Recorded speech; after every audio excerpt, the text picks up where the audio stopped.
Sa bawat araw nariyan ang mga janitor na tahimik na nagtatrabaho sa ating paligid. Sila ang mga bayani ng kalinisan na nagtutulungan upang mapanatili ang kaayusan at kalinisan ng ating mga tahanan, paaralan at tanggapan.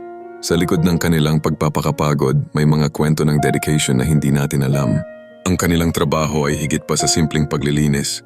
Sila ang mga tagapangalaga ng kalusugan at kapakanan ng lahat.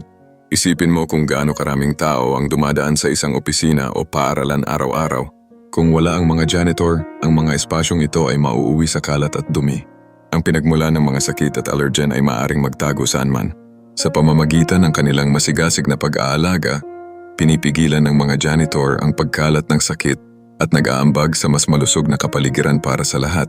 Sa bawat piraso ng basurang itinapon nila, may kapayapaan at kalinisan na kanilang ibinabahagi. Ngunit hindi yan ang lahat. Ang mga janitor ay may mga kwento ng pagsasakripisyo at pagsisikap. Madalas silang nagpapakita ng higit pang katatagan. Nagtatrabaho sa mahabang oras sa kabila ng mababang kita. Ang kanilang trabaho ay madalas na hindi nakakilala, ngunit ang kanilang halaga ay hindi matutumbasan. Sa likod ng bawat magandang espasyo, nariyan ang mga dugot pawis ng mga janitor. Sa ganitong paraan, na ipapakita ang kanilang katatagan at pagnanais na maging bahagi ng isang mas malinis na mundo.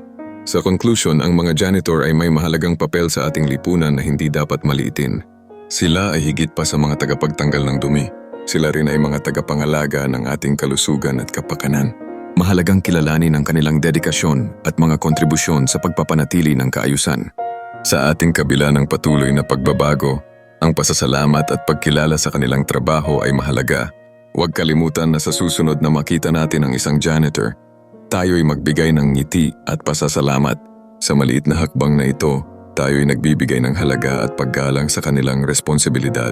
It's me again, Jericho Barreda, the video content creator. Follow for more video. Thank you. Goodbye.